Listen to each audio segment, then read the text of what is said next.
Hello, everyone. Good morning, good afternoon, good evening. I am your host, Trevor Garifuna. Welcome to the Trevor Garifuna Show. Today, we're going to have a duolingual conversation with Sister Victoria from Chicago with the Honduras Solidarity Network and Brother Omar Suazo from Honduras in Honduras with the Comité de Defensa de Tierra in Honduras. The conversation that we're going to be having today is about the Zona de Empleo y Desarrollo Económico, also known for the Zone for Employment and Economic Development in Honduras. It's called the ZEED for short. Se llama ZEED en corto. So hoy vamos a hablar en español, vamos a hablar en garífuna, vamos a hablar en inglés y la hermana Victoria se va a entrevistar en inglés y el hermano Omar lo vamos a entrevistar en español. So today's show was brought to you and is brought to you by Africa's own Tuna Cheki TV. You are live on Tuna Cheki TV. And our other sponsor is the International Garifuna Council Development Corporation. If we're going to empower our communities, we have to establish development corporations as vehicles to make it happen. Also brought to you by the one and only Rockstone, all the way from Belize. I salute you, Darren Sabal, for all of the support that you're consistently giving the community. Also, join us in Atlanta, Georgia. Join us in Atlanta, Georgia on July the 24th for a highlight on the Garifuna Nation. I myself will be a guest speaker there. We will have Brother Abuti Medina dancing Guanaragua, and we will have Brother Antonio and Aldo Morales giving the people a breakdown of what Guanaragua is. And Guanaragua, once again, is a warrior's dance. And I remember when Omar Suazo first came out of prison, after 16 months in prison, the drums rang. And Omar, what was the first dance that you danced? The warrior dance. The warrior dance. Guanaragua.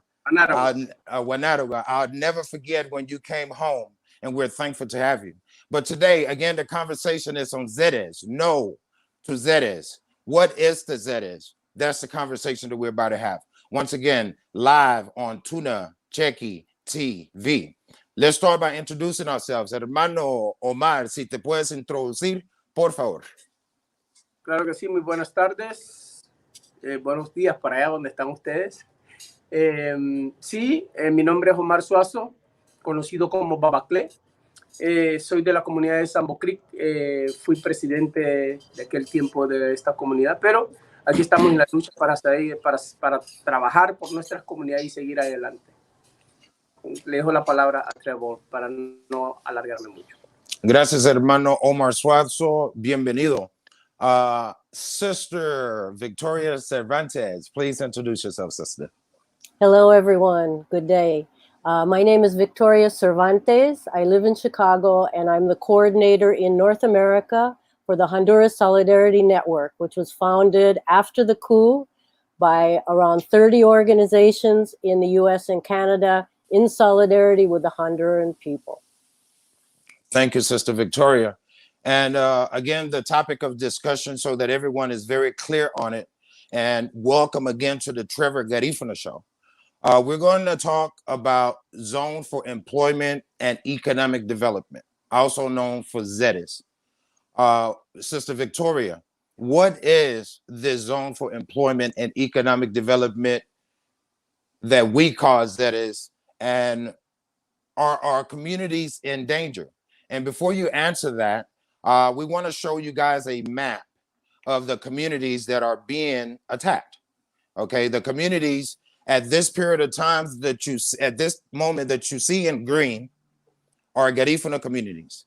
Las comunidades que estamos viendo ahorita en verde son comunidades Garifuna.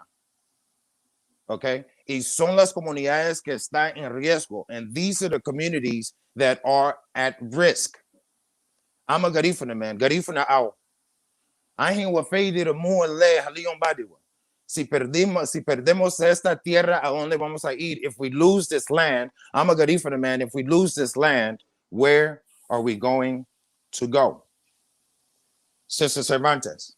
Yeah. ZEED, what is it?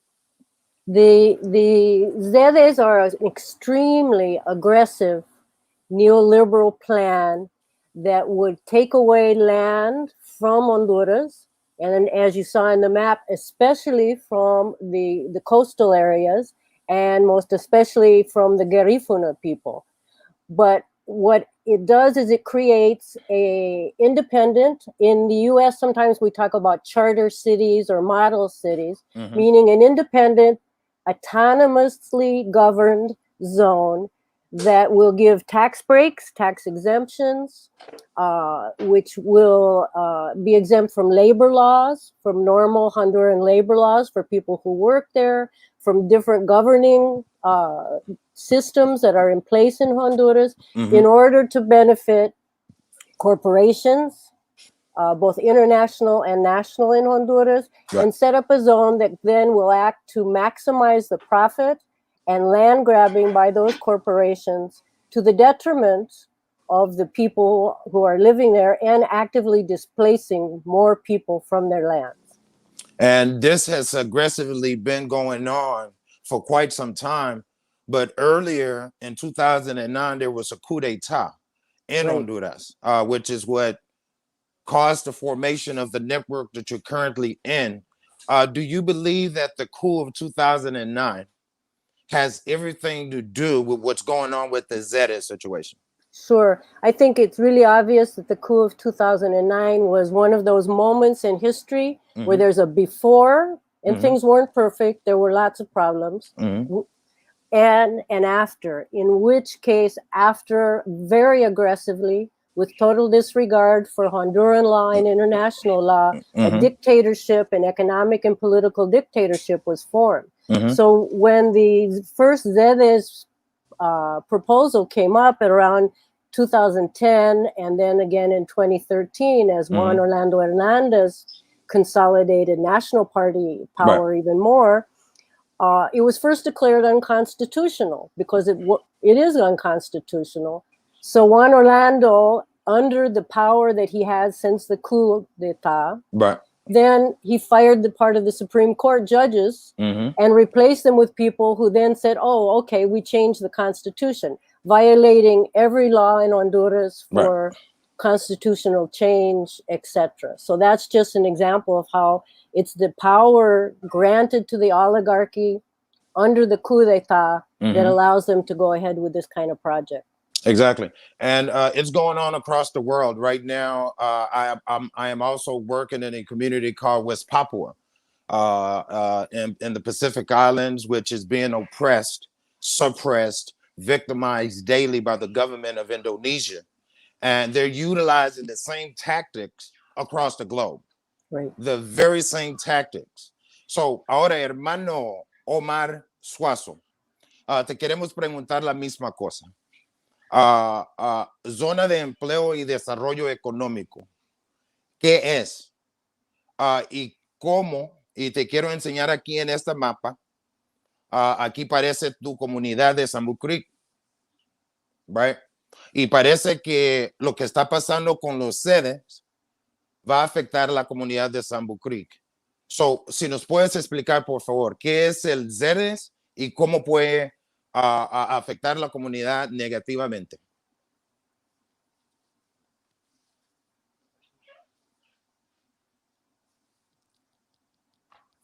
Su micrófono, hermano Omar. Su micrófono. Ok. La sede, disculpen, la sede de lo que dicen ahora es sede, que en cortas palabras, viene naciendo de lo que es el Plan Panamá desde 2009, 2005, 2009, viene, de que estamos hablando de 2009, durante yo agarro el patronato. Viene con el Plan Panamá. Después del Plan Panamá vino lo que es corredor turístico.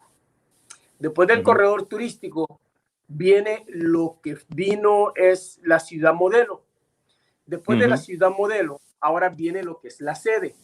Pero antes de la sede vinieron los ataques a los ríos de nuestras comunidades, a las tierras de nuestras comunidades y con el son. ¿Por qué? Pues el Plan Panamá es una carretera directa entre medio de nuestras comunidades, movernos de nuestras comunidades y echarnos para atrás lo que es la montaña. el corredor turístico era movernos de la playa y siempre con la misma carretera para movilizarnos de nuestro territorio. Y viene lo que es lo cual que todo viene junto a lo que es la casa modelo, la ciudad modelo, el desplazamiento total de una comunidad donde nos exterminaban prácticamente de nuestros territorios. Ahora viene la sede, ahora vienen 3, 4 en 1, porque lo que decía la compañera, que sobre lo que es el desplazamiento de las comunidades y las pérdidas, y eso es, ahora ya lo pusieron en un solo plato, donde hoy en día no vamos a poder estar, pero ni a metros de nuestras comunidades porque nos quieren desplazar. La sede quiere decir un asesinato, es un asesinato cruel, vil, sin que tengamos oportunidad de defenderlos. Porque lo que van a hacer es controlar todas las gangas, maras, pandillas, para que esas sean las que nos controlen a nosotros, porque quienes vienen son extranjeros, delincuentes grandes que ya tienen dinero, y que nos van a desplazar automáticamente, hablando de pagar impuestos, donde las comunidades garífunas no pagan impuestos porque tenemos un documento que habla, que dice una personería jurídica y un título comunitario, donde han estado sacando los títulos comunitarios y desplazándonos poco a poco porque meten personas. Ahorita en las comunidades garífunas hay muchas personas que no son garífunas, están metiendo terratenientes a quitarnos nuestras tierras, donde tenemos que pelear ahora contra esas personas y nos están matando. En base de todo esto, la sede ha sido preparada desde hace años. Durante mi encarcelamiento, bueno, voy a hablar dentro de un rato durante mi encarcelamiento, no sé si puedo hacerlo ahora. Quiero... hermano, quiero pasar la palabra a la hermana Cervantes para hablar sobre lo que tú acabas de decir, porque yo lo miro en la cara de ella que ella está interesada de decir algo, para agregar algo. So, Sister Victoria, what can you add, or what are you thinking based on what Omar just shared? Because he opened my eyes up to quite a bit. Your microphone. What's really important is the vivid picture that Compañero Omar is painting of what it means, what the ZEEDs mean for the Garifuna community, for their existence as a people and their identity as a people tied to their land. And as we saw in the map, all of that will be wiped out completely. As well as it will displace other peoples, for example, in the south near Choluteca, and the indigenous people in Gracias a Dios. But I think it also is important to see that it is completely a violation also of international law. And one of the things I would like to point to is the International Labor Organization, ILO, Convenio 169, Statute 169, which recognizes the rights of the indigenous peoples, of which the Garifuna are recognized as an indigenous people to Honduras, their right for consultation, fair and completely informed, and their right to act as a people on proposals that will affect them as a people. And this has been completely ignored by the Honduran government, which has carried out fake consultations with bought-off forces, has, as the compañero mentioned, has killed people in the Garifuna community, murdered people, disappeared people. For example, the compañeros in Triunfo de la Cruz, who have been disappeared for almost a year now, and arrested and imprisoned the people who point out the illegality of these proposals. Yeah, perfect. Omar, ahora tú puedes hablar sobre el tiempo que tú fuiste preso. No olvides tu micrófono. You can speak a little bit about the time that you were in prison for 16 months. And why were you in prison? You were a political prisoner for being a land defender. And about 3 weeks ago, they incarcerated a 73-year-old lady, okay, for usurpation of land, they say. Thank you, Orphaner, for the work that you do on the ground level.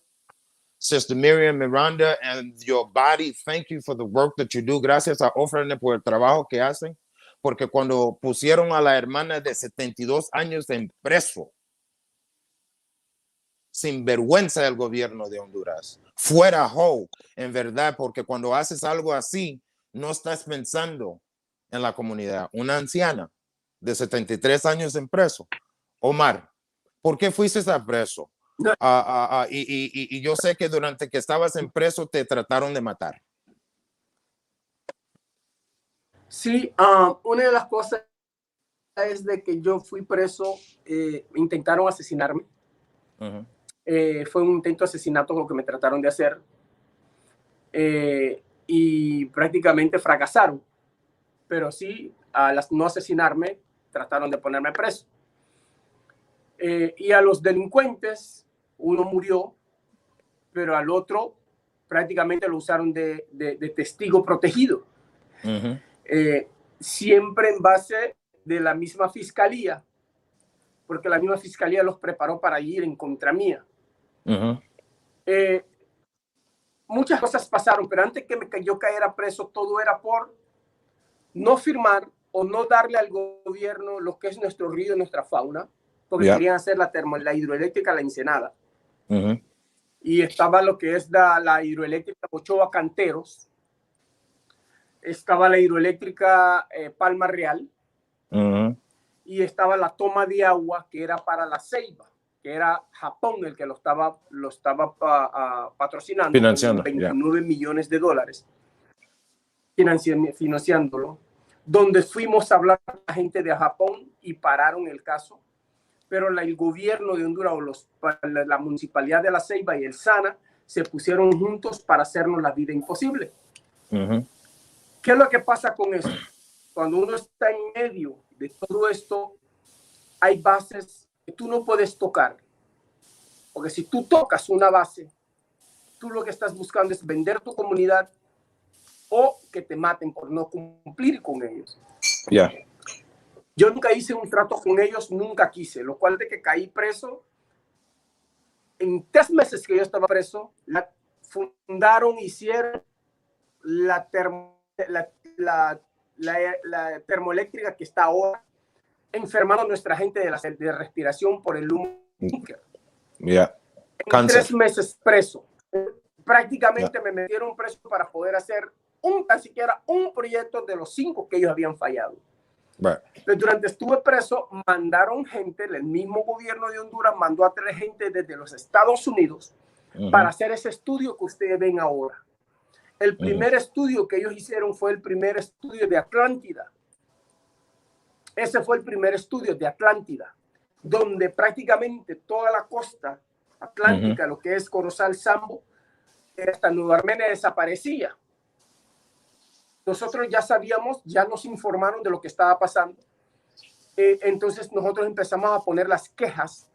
Entonces calmaron un poquito lo que ellos tenían que hacer, donde las mismas personas que trabajan en el gobierno de la municipalidad estaban, y no solamente estaba lo que es el comercio, ¿cómo se llama esto? Ya me olvidó, pero lo cual de que ellos están detrás de todos estos proyectos. Nos están tratando de eliminar, porque ellos están tratando, y da la redundancia, que la misma gente de nuestra comunidad les están pagando, les están dando puestos en los políticos para que esos mismos trabajen para ellos, y están poniendo patronatos en los patronatos de nuestras comunidades para que ellos les firmen todo documento que ellos quieran firmar. Por eso es el gran problema de los asesinatos que nosotros tenemos de parte del gobierno, porque nosotros no nos estamos dejando. Y eso fue una de las cosas que pasó conmigo, donde el señor Ho, yo lo digo directo, nos paró un proyecto importantísimo, que era una reserva de agua que nosotros teníamos con la naval de los Estados Unidos, y un arreglo con la salud prácticamente, donde el día que se iba a hacer el proyecto, el señor presidente de la República les llamó diciendo que no, porque faltaba una firma para que se hiciera el proyecto de la hidroeléctrica en la comunidad. Y como no se hizo, él paró el proyecto, llamó a la base naval de los Estados Unidos para que no hiciera el proyecto el mero día que se iba a comenzar. Esos ataques abuso, han estado viniendo. Y eso es abuso de poder. Y claro. hermana Victoria, let's talk about the laws that are being violated in Honduras for this to happen in the first place. Right. Because it has to either be a lawless land, which means it has no laws, and that's the way they act sometimes in Honduras. But there are laws in Honduras. There are laws there. There are people living there, guys. So what laws are being violated? And again, what laws can we lean on to counter this? Right. And I think, I mean, the Honduran compañero would be more of an expert on specific laws, but some things that I think are important to understand is there are laws in Honduras that regulate how you form a new municipality. If people want to make a municipality legally, there are certain requirements that have to be met. There are certain things like contiguous territory. You can't have a municipality that's, you know, a piece of it's way over here and another piece is way over here, and this is all these kinds of things. And there are laws regulating what the responsibilities of government, both the national government and local governments, are in relationship to other Honduran laws, as I mentioned before, labor laws, indigenous rights laws, laws for land reform, which of course is almost wiped out in Honduras now for the poor campesinos. But these laws all exist, and the ZEEDs, the charter cities, all of these things violate all of these. So what the dictatorship has done over the years also is to rewrite certain pieces of laws. So first, they did away with part of the Supreme Court in order to fix the constitutionality issue without following the law that's required in Honduras for constitutional reform. Then they start rewriting pieces of laws, all of which in the end validate or give some cover to all these illegal actions that the ZEEDs are formed out of illegality, in other words. Right. And just like BB Rodriguez says, same bullshit for 50 years. And BB, let me post your comment here. BB, we agree with you that it is the same bullshit, but for over 50 years. Okay. Omar could speak to the massacre in San Juan. If I'm not wrong, 1837. Or 1937 or something like that, 88 people killed in San Juan. Omar, tienes la palabra. ¿Qué son las leyes que están violando allí en Honduras ahorita? Y qué es lo que nosotros podemos hacer como una comunidad para responder?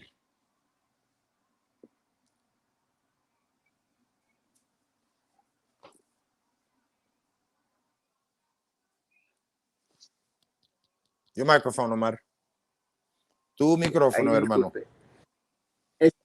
Están violando todas las leyes. El gobierno ahorita está poniendo su propia ley, su propio número, su propio folio. Los folios viejos no les importa absolutamente nada de lo que esté pasando y lo que pueda pasar con nosotros hoy en día en nuestro país. Te puedo mencionar algunas leyes, te puedo mencionar las leyes Garifuna, las leyes que nos protegen, todo el convenio 167. De nada sirve que lo mencionemos porque a ellos no les importa. ¿Por qué? ¿Cuántos abogados garífunas hay dentro de nuestra comunidad que hoy en día se quedan callados y no pelean por nuestras leyes, por las peleas de las comunidades? Porque ellos mismos están vinculados con el gobierno para que nosotros perdamos y ellos se llenen el estómago, porque es pura hambre de ellos, se llenan el estómago y tener un poder o un carro o algo, bienes para que se vean bien. ¿Por qué? Porque estudiaron simplemente por estudiar, no estudiaron para defender. Eso se dice, lo digo directamente.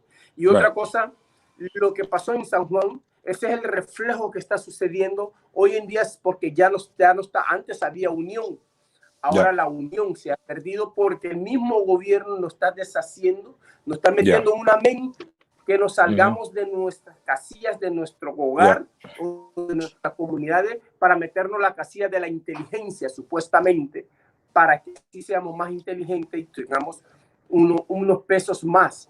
Entonces, si no llegamos a recapacitar como comunidad y dejar la vanidad afuera y trabajar por nosotros mismos y por nuestro derecho y nuestra libertad, entonces no tendremos esta oportunidad, ya que la inteligencia o la vanidad nos está matando a nosotros. Son muchas cosas, factores que está pasando dentro de nuestras comunidades, pero sí hay buenos líderes que sí quieren trabajar, pero no los dejan trabajar y les meten miedo por el motivo de que no quiere, porque yo hablo de mí, porque todo lo que estoy hablando lo he vivido. Si lo estoy hablando porque lo he vivido, no voy a hablar por otros, y por lo que he visto, a mí no me quieren dejar dentro, estar en la posición de nuevo, porque saben perfectamente que yo no voy a firmar un documento, venderle mi comunidad a alguien o venderle a mi gente a alguna persona. Entonces son cosas de que seguiremos luchando por la libertad, por el amor y por la memoria de nuestros ancestros. Amén. Porque eso es lo que nos va a mantener a nosotros arriba y seguir adelante. Estamos de acuerdo, hermano Omar Suazo. Y otra vez, welcome everyone to the Trevor Garifuna Show. Bienvenido al Trevor Garifuna Show. The topic, la tema de hoy es zona de empleo y desarrollo económico. The topic for today is Zone for Employment and Economic Development. Now, if I were to share my thoughts and say that economic development to me means leave us alone. Provide us with resources so that we can develop ourselves, because you have been raping our communities long enough. Para mí, desarrollo es que nos deje en paz, que nos dé recursos para empoderarnos, porque tenemos que 225 años allí en Honduras y 225 años estamos sufriendo ahí en Honduras. Si quieren desarrollo para nosotros, que trabajen en conjunto con nosotros, ¿ok? Porque lo que están haciendo ahorita es 100% ilegal y están violando derechos humanos de gente garífuna en Honduras. Bienvenido al Trevor Garifuna Show. Welcome to the Trevor Garifuna Show. Now, Sister Cervantes, what can we from the United States of America and what is the Honduran Solidarity Network doing to counter this, so that the people in Honduras, people in my community, are safeguarded from the violent attacks, again, which are blatant human rights violations? Right. Thanks, Trevor, for that question. The Honduras Solidarity Network, as part of the international solidarity movement with Honduras, it has work on several fronts. One of the things we are doing is education of people inside the U.S.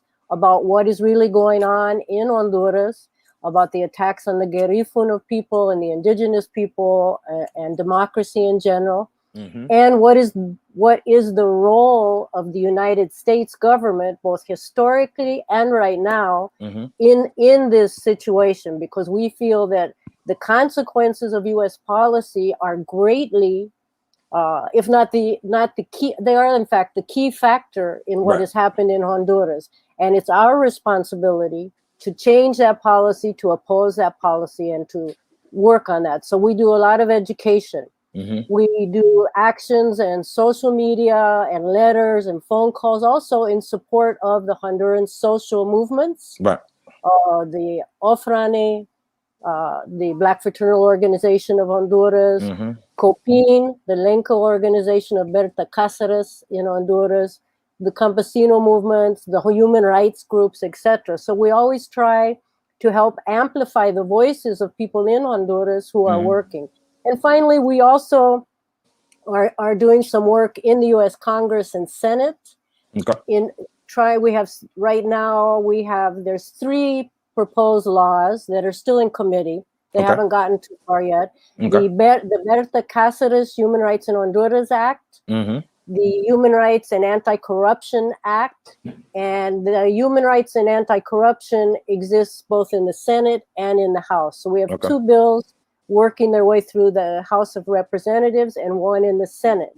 Now, we are supporting these bills, and we are fighting to make U.S. Congress reps take a position. And the key things about these bills is that they increase the accountability and consequences for the Honduran government for its illegal actions, its corrupt actions, and its ongoing human rights violations. And they require very specific actions to be taken by any government in Honduras. It doesn't matter who wins the next election.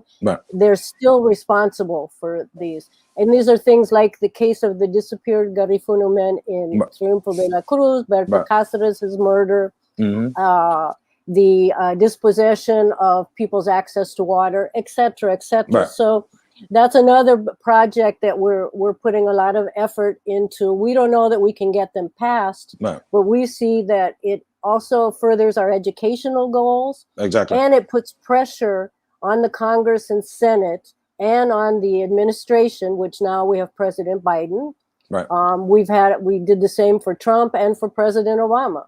So we are still pushing that they change U.S. actions in Honduras in order to stop and ameliorate the crisis that U.S. actions have created in Honduras. We agree upon that. And speaking of Congress, I personally want to thank the International Garifuna Council. Would like to personally thank Congressman Danny Davis of Chicago for looking into this Garifuna situation. He's currently reading into it. And we have a follow-up conversation with them, and I might be flying into Chicago, sister, and we want you to be at that round table to have that conversation because it's going to take an act of Congress, okay? Like literally. And the United States of America sends an average of $18 to $25 million a year to Honduras. So a lot of these violations in our communities are being funded by taxpayers. So this is happening in your name, Mr. and Mrs. Taxpayer. Omar Suazo, si tú tienes un mensaje para la comunidad aquí en los Estados Unidos, ¿qué es lo que debemos de estar haciendo ahorita? ¿Qué es lo que debemos de estar haciendo ahorita? Preparando para recuperar de la situación de sedes. Claro que sí, en los Estados Unidos estamos trabajando con la oficina de Mike allí en Boston. Es un congresista que está ahí en Boston, el que representa, y estamos hablando de algunas buenas cosas que queremos parar para que no llegue a Honduras. Queremos parar para que no llegue a Honduras y que él vaya al Congreso y lo presente, porque ha estado presentándolas, tanto para la ayuda a las personas inmigrantes y tanto para algunas cosas que están pasando en lo que es esos golpes de violencia que está sucediendo aquí en Honduras. Allá lo estamos platicando y ver cómo podemos, incluso con la organización de la compañera ahí, siempre se me va el nombre. Honduras Solidarity para que Network. Podamos, Honduras Solidarity Network. Okay. Para que nosotros podamos trabajar. El hecho que estamos por acá y estamos por allá, vemos las cosas como son, pero sí hay gente en los Estados Unidos que están trabajando para nuestra beneficio y para que tengamos esa tranquilidad para acá. Ellos son los que tienen que llevar la voz al Congreso y del Congreso tienen que llevar la voz un poquito más allá para que esa voz pueda llegar. Hay personas que están trabajando y queremos decirle a los hondureños el hecho que sean legal, ciudadanos, que nos unamos más y que nos veamos, porque entre más, el que vale en los Estados Unidos es el votante. Pero si hay apoyo de los demás, podemos llegar a esa posición. Entonces estamos ahorita trabajando en Boston bastante, que estamos trabajando mucho con diferentes grupos para que así esa voz llegue al Congreso y que está llegando y se está viendo que está llegando para que haya un cambio dentro de nuestras comunidades y eso tengamos un poquito más de protección. Entonces, aquí tenemos que cuidarnos porque aquí está el peligro, donde aquí te pueden matar por absolutamente por nada. Pero sí, las voces pueden llegar a otro lado, a aquel nivel de los Estados Unidos, donde nos pueden escuchar, podemos expresarnos como querramos expresarnos, porque hay muchas personas que se han ido, buenos líderes que se han ido de Honduras porque ahí tienen intento de asesinato.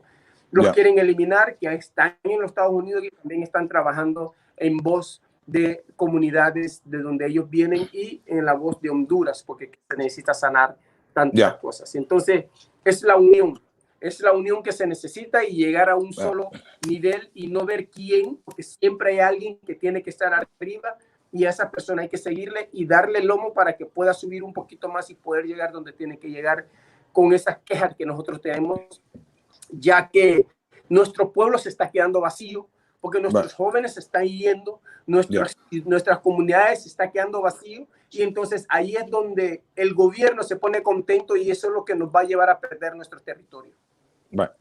Gracias, hermano Omar. Y con eso dicho, hermana Victoria, with that said, the United States Citizenship Act, there's some things that we need to look out for, but like Omar just said, our communities, we're bleeding people.